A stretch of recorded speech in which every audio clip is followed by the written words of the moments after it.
ಕೊಡುತ್ತಿರುವಂಥವ್ರ ಸಲುವಾಗಿ ಈಗ ಇವತ್ತು ಈ ಎಲ್ಲ ಕಾನೂನು ವ್ಯವಸ್ಥೆ ಆಗ್ತಾಯಿದೆ.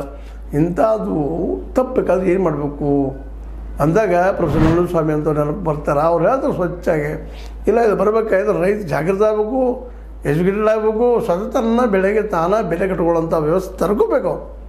ಅಂದಾಗ ಇದೆಲ್ಲ ಪರಿಹಾರ ಸಾಧ್ಯದ.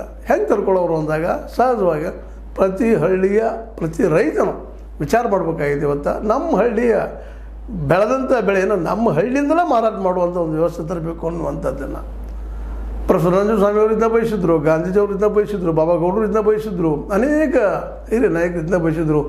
ಆದರೆ ಅದು ಇವತ್ತಿಗೂ ಆಗ್ತಾ ಇಲ್ಲ. ಹೀಗಾಗಿ ನಮ್ಮ ರೈತರು ಬೀದಿ ಬರಿದ್ದಾರೆ ಅನ್ನೋದನ್ನು ನಾವು ನೆನಿಬೇಕಾಗ್ಯದ. ಬಡತನ ಇನ್ನೂ ಕಡಿಮೆ ಆಗಿಲ್ಲ ಅನ್ನೋದನ್ನು ನೆನಿಬೇಕಾಗ್ಯದ.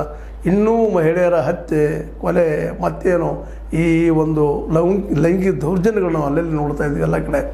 ಇದು ನಿಲ್ಲುವುದು ಯಾವಾಗ ಅಂದಾಗ ಇವರಿಗೆಲ್ಲ ಈ ಮುಕ್ತಿ ಆಗ್ಬೇಕು. ಇದೆಲ್ಲ ಮುಕ್ತಿ ಆದ ನಾವೆಲ್ಲ ಇದು ಪಡೆಯೋಕ್ಕೆ ಸಾಧ್ಯ ಅಂತೇಳಿ ಇದು ಎಂದೋ ಹೇಳಂತ ಎಮ್ ಡಿ ನಂಜುಂಡ ಸ್ವಾಮಿಗಳ ಮಾತುಗಳು ಇವತ್ತಿಗೂ ಕಿವಿಯಲ್ಲಿ ಗುಣಗುಣಿಸ್ತಾವಂತ.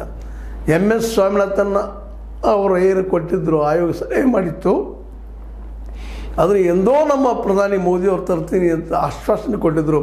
ಪತ್ರನೂ ಬರೆದಿದ್ರು ನಮ್ಮ ಇವರಿಗೆ, ಮನಮೋಹನ್ ಸಿಂಗ್ ಅವರಿಗೆ, ನೀವು ಇದನ್ನು ಮಾಡಲೇಬೇಕು. ನಮ್ಮ ಏನಪ್ಪ ಅಂದ್ರೆ ಈ ಒಂದು ಎಮ್ ಎಸ್ ಸ್ವಾಮಿನಾಥನ್ ಒಂದು ಏನು ವಿಚಾರ ಅದಾವ ನೀವು ಎಸ್ಟಾಬ್ಲಿಷ್ ಮಾಡ್ಬೇಕಂತ ಪತ್ರ ಬರೆದಿರುವುದಂತೂ ನಾವು ಬಂದ ಮೇಲೆ ಅದನ್ನು ಮರೆತು ಬಿಟ್ಟಿದ್ದಾರೆ. ಇವತ್ತು ಎಲ್ಲ ನೆಲೆಯಲ್ಲಿ ಇವತ್ತಿನ ಎಲ್ಲ ಸಮಸ್ಯೆಗಳಿಗೆ ಕಾರಣ ಏನಪ್ಪ ಅಂತಂದ್ರೆ ಈ ದೇಶದ ಉದ್ಯೋಗ ಕೃಷಿಗೆ ಮಾರ್ಕೆಟ್ ಇಲ್ಲ.